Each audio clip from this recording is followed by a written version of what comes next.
Hey Scorpios, how y'all doing? Welcome. We're going to be taking a look at your second half of June general reading here. So, in the meditation, short but sweet but powerful, really, I saw a newspaper and I saw it being opened up and it was blank except for the word Scorpio, which then bled into an eye, which shifted into the eye of Horus. So I went ahead and that was the meditation. It was like the eye of Horus on a blank newspaper. So I went ahead and I looked it up, and the Eye of Horus symbolizes well-being and prosperity, but also protection. So what's really interesting about it is that I read that apparently within Egyptian lore, Horus had lost his left eye while battling with Set, and then was restored by Hathor. So the left eye, his left eye, is also related to the moon and related to healing. So it's like healing restored, the left eye restored, wellness restored. So really interesting there, especially as Scorpios and you guys being related to, you guys are technically the death key, but there's also an aspect of the moon that I always relate you guys with as well. So it's fascinating also with the sight. And then if you think about it, the fact that Hathor, restored the left eye, what's really fascinating about this is that Hathor came through in another reading that I did for Aquarius. Maybe watch the Aquarius reading actually, because it's funny. It's very Egyptian today. But it's fascinating because she is the goddess of love, right? She's the Egyptian version of Aphrodite or Freya, right?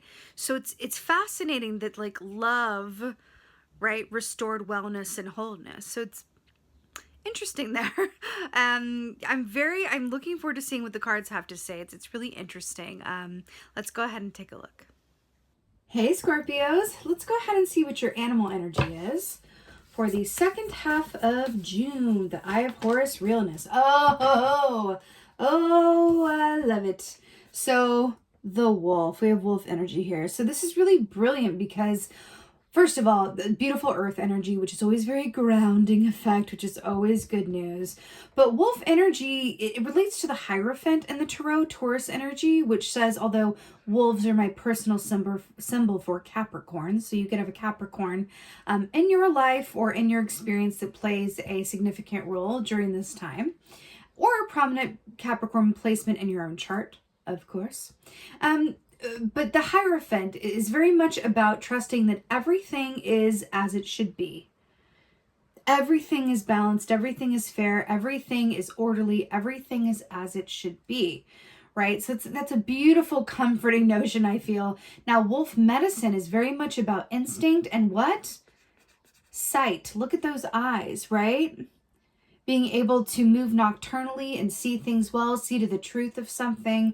But it's very much about, following your instincts and how you feel about things, which is interesting when we're talking about Hathor, the goddess of love, restoring sight with wellness and protection and healing. It's really beautiful. I feel like within this wolf energies, I feel like you are very much being encouraged to really sit deeply or move deeply within your own knowing and really allowing your instincts to inform you forward. I feel like there could be aspects of this because I want to take the I part of it kind of literally. And so there may be aspects of this time coming up for you that are a bit unclear or muddled or confusing, and your clarity really lies within your instincts. They're not going to lie to you. If a wolf goes up to a clearing and it looks very like there's nothing there, like there's the path is clear, it's just the woods, and then sees a deer just off in the distance, and it thinks, oh, okay, well, there's my prey, I can go about it. But the instincts kick in and say, no, don't go forward, don't go forward, don't go forward, right? And then it just follows its instincts, it backs up to observe, and then sees another wolf pack like emerging out to go and get that deer for dinner, as it were. Getting a bit dark here, but go for that deer for dinner. And then the lone wolf kind of backs up and goes, oh, okay, I'm glad I didn't go there. That would have been an issue, right? So those instincts informing you when things appear to be one way, but maybe you feel differently about them, your instincts are informing you that there's what more than meets the eye, and that's what it feels like is is rather the key here. So let's see what's going on, Scorpio. Oh, beautiful. Really, really beautiful.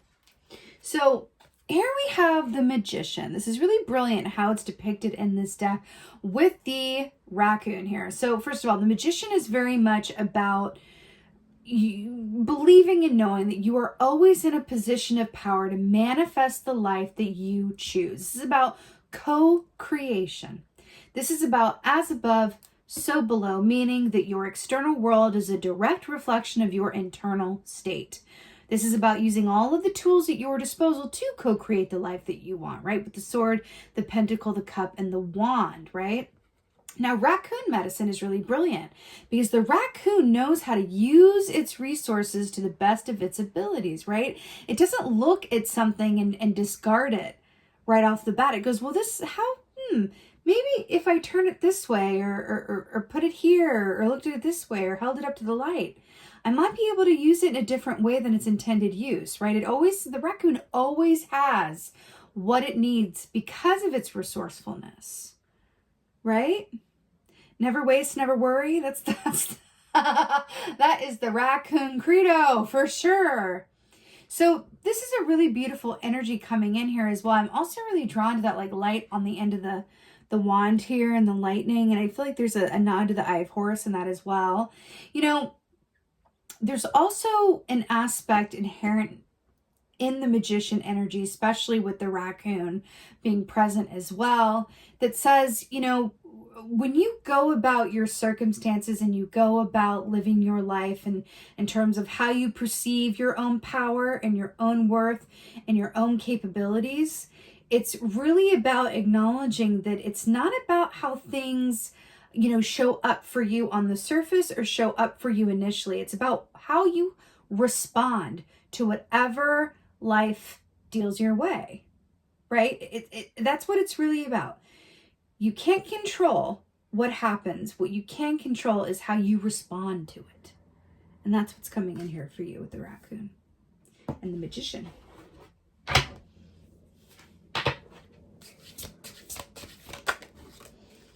Oh my God, I'm so here for it. So here we have the Queen of Swords. Beautiful, beautiful owl energy here. I'm so here for it. And then with the moon as well, with the clarity and the seeing and the nighttime realness. This is beautiful. I feel like someone watching this, the owl is a personal totem.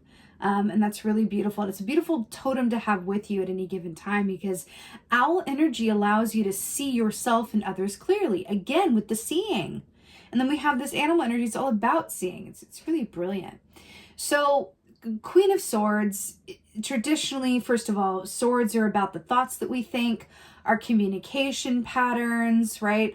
Queen of Swords is the great editor, right? She knows what should stay. She knows what should go. She always has an accurate and fair assessment of everything at play. But why I'm living for her showing up in your reading right now in this context is because she has a way of seeing or cutting to the truth of something amidst all of the extraneous BS, as it were. She gets straight to the heart of something, and it's you know, it's not personal. It's the Queen of Swords. It's not personal. It's business. It's not personal. It's the Queen of Swords, and that's what it is. She's the queen of taking the dispassionate assessment, and that feels really good in a way because when you pair that with the wolf, and look at this. When you have a strong instinct working for you with the Queen of Swords, clear seeing that is devoid of any emotional sort of cloudiness. And I say that in this context. I do not feel like our emotions are inherently, you know, cloud us and don't inform us. I actually believe the opposite of that. But in this context, maybe it's because I'm talking to a water sign who has these, you know, emotions on tap. But it feels like in this context with the Queen of Swords and the wolf, with the instinct and then the clarity of seeing, that you are really being called to sit in a place of objectivity, discernment, and truth. That feels incredibly important. But, you know, the Queen of Swords is also a great helper with making lists and setting goals and getting all of your I's dotted and your T's crossed. When you have the Queen of Swords, when you are embodying that energy, honey, you will never miss a beat and you will not forget a thing. She is a highly efficient energy to have with you when you're either working towards goals or looking towards yourself in terms of what within me could use a nice shift in perspective or a nice, shift in habitual behavior or patterning. How can I get my stuff together to get on a routine that best serves me and my goals? All of those things. She is the life coach for that, honey. And so I like that she's coming in for you in this way. It's really beautiful, especially the moon. Remember when we saw the Eye of Horus and then how it's related to the moon when I looked it up? And then we have the wolf here as well, which is also related to the moon. And then Scorpio, I relate you guys to the moon. It's interesting. And the moon here with the magician. Really, really, really, really interesting.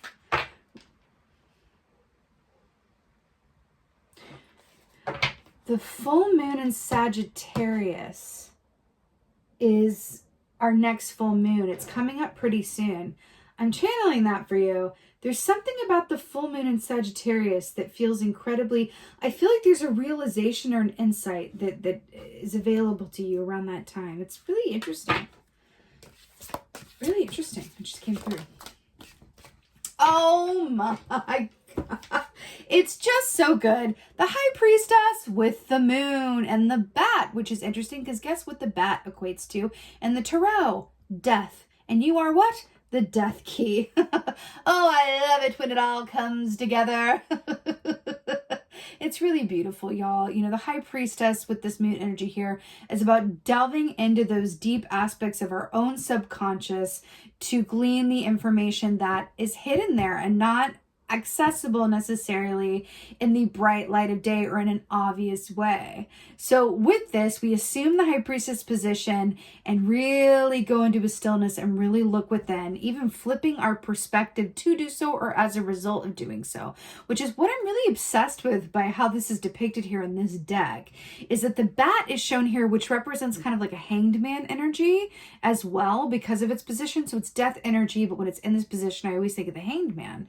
So it's interesting that we have these hybrid energies with about flipping your perspective, seeing something differently as a result of going into this stillness and allowing yourself to be open to the information available to you. And again, I feel like this is a shift in how you see something because it's nighttime. It's nighttime. And it's about the owl who sees just as well in the nighttime as they do in the daytime. It's about adjusting that vision and that Eye of Horus to see things that you weren't able to see before in the same way. It's having access to absolute and ultimate clarity. Sign me up. Like that just feels so incredibly positive, but it feels like a paradigm shift. It feels like a shift in your perspective, but also feels like you have information or a way forward that is made available to you or that you're able to see now that you weren't able to see before. I'm hearing it. The full moon in Sagittarius, there's something about that. Spending time within that 3-day moon cycle could be very revealing to you. I'm getting something very specific and I'm going to share it with you because I'm channeling it. So, an intuitive exercise that I really, really love to do is I will have 3 pieces of paper and 3 envelopes, right? And I will write a question that I have on each sheet of paper, 3 different questions. And then I'll put them inside the envelopes, right? And seal them. And then I'll switch them all around and shuffle them and not know which is which. And then I'll set them all out again. And then I will meditate on each one. Not knowing what the question is, but just tapping into what intuitively am I getting. And then I write down the insights that I get on the front of the envelope for each one. And then I open it up and see what insight came for which question. It's a beautiful way. I just got shivies. I think that's a great thing for y'all to do, especially within the full moon energy. It's a beautiful way of getting out of your head and into your knowing. Wow. Yeah, that feels really strong. Let's get an oracle. Let's get an oracle. I'm really liking it though. I'm really drawn to the eyes and the vision and perspective and how things are seen. The Eye of Horus, indeed. It feels really, really strong. Also, that was vision and wellness restored. Had to lose half his sight and then have it be restored by the goddess of love in order to see even better than before. It's really interesting, right? Okay, Let's get an oracle. Oh, it's so good. Okay. I'm going to take this one too. Okay. So the High Lord of Gratitude and Service, Selflessness, Humility, Conscious Action. This is really, really beautiful. Selflessness, humility, conscious action. This really speaks to, interesting, number 2, and the High Priestess is number 2 as well. So this really speaks of, you know, going about your actions in your life and coming from a place of wanting to leave your bit of the earth better than how you found it. That's what this is all about. Right? I want to leave my piece of the world, my bit of the earth, my place in things better than how I found it.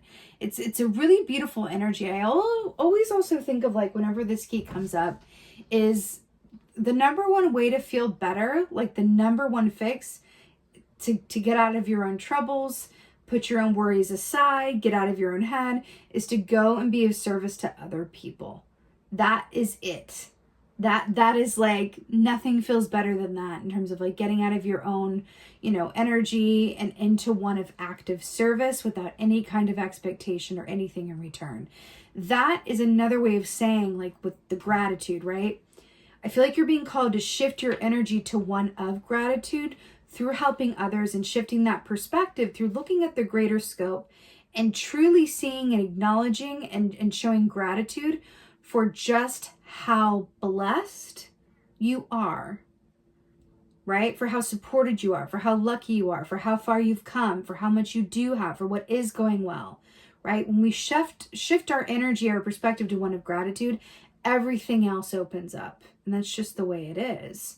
Also, you know, this lotus flower here came up from the muck and the dirt and the excrement to this beautiful lotus flower on top. And I feel like you are being tasked with a choice, right? With kind of looking at what is not necessarily optimal or what, you know, could be different or better or whatever have you, or focusing on the flower, focusing on the beauty, focusing on, you know, what is working and what is going well, really shifting that perspective to one of gratitude. And it's interesting because we have the flipped High Priestess, we have the Owl. It's very much about vision, insight, your own resourcefulness, how you can't necessarily control what happens, but you do have control over how you respond. You know, I've heard this said before. It's almost a cliche for a really good reason, that life is so much more, or I should say life is a lot less about what happens and so much more about how you respond to it. It's so true. It's something that I find just increasingly so as I age and I get older and I have more experiences. It's so, so true. It's really not about the events themselves. It's about how you respond to them. It's so, so true, which is another way of saying we are our choices. And again, there's something about the vision here. You know, I don't know if this is technically a falcon, but I'm going to say that it is, because you see this bird here? Falcon is also the symbol of Horus, because he was able to transform himself into a falcon, which is also about what? Clear seeing, which goes back to the Eye of Horus. Really, really interesting here. Now, this was on the bottom, and I've been taking the bottom cards today as well. The Web Weaver, Synchronicity, Divine Intelligence, Cause and Effect. You know, with the Synchronicity and Divine Intelligence, Cause and Effect, this is really about, it's a beautiful way of saying, again, we are our choices, and understanding that every action that we take, every thought that we think, finds its way within the cosmic web, and it has, you know, reverberating effects, right? It has effects near and far, things that we can and can't see. It's like, have you ever seen that trope in films or in, you know, books, where someone goes back into time, but before they go back into time, it's like, don't let yourself be seen. Don't change the course of, you know, history, because one little thing, one sneeze, one stepping on a twig, one little bitty thing, it's like that butterfly effect, can literally change the future. That's what the Web Weaver is all about. And understanding that, again, the thoughts that you think and the actions that you take have far-reaching effects in time and space that you can't necessarily see in the moment. So all the more reason to have that healthy perspective of gratitude. And if you do feel like things are a bit muddied or a bit dark or a bit, you know, out of your grasp, really clicking into that instinct and trusting in your knowing around how things feel to you, and thus gaining clarity as a result to tapping into those feelings, right? But it's really, really beautiful, Scorpio. There is this aspect here that I'm picking up on. You know, you do have 3 major arcanas here, which means that, you know, we're talking about a time in your life that is destined and fated and quite significant, right? When we see a lot of minors, well, we can change it if we don't like what we see, right? But majors, this is an important time for you. And it's a beautiful opportunity for you really to do some, you know, maintenance on how you see things, your perspective, and really hone your vision through instinct. That Eye of Horus is such a powerful totem for you during this time. I just look, I'm not really that familiar. I just saw it and I heard the Eye of Horus, so I looked it up. And I would say, if you feel so called to even look into the Eye of Horus and how, you know, read about the mythology there, because I do feel like it's coming in for you as a guide for this time. So it's really beautiful, Scorpio. I'm sending you so much love and many blessings for your second half of June. I so hope that this helps and resonates. If so, please let me know in the comments below, because I absolutely love reading your comments. And please like, share, and subscribe. I would so appreciate that. Please consider joining my private Facebook group. The link is in the description box below. It's a place for like-minded people who love all things metaphysical, spiritual, tarot, all of the things and in between, to come together in an inclusive, inviting space where we can just connect. I'm right there in it with you guys. It's a wonderful way for me to connect with you guys personally. I've also started to do lives for that group where I go in and do like free readings, free personal readings, free collective readings. I literally I'm showing up and saying, what do you guys want to do? And it's a great way for me to connect with you guys personally. I would so love to see you over there. Again, the link to join is in the description box below. And with that being said, just thank you, Scorpio, so much for being here. I appreciate every single one of you watching this. And with that being said, most of all, and as always, thank you for being you, and be well until next time.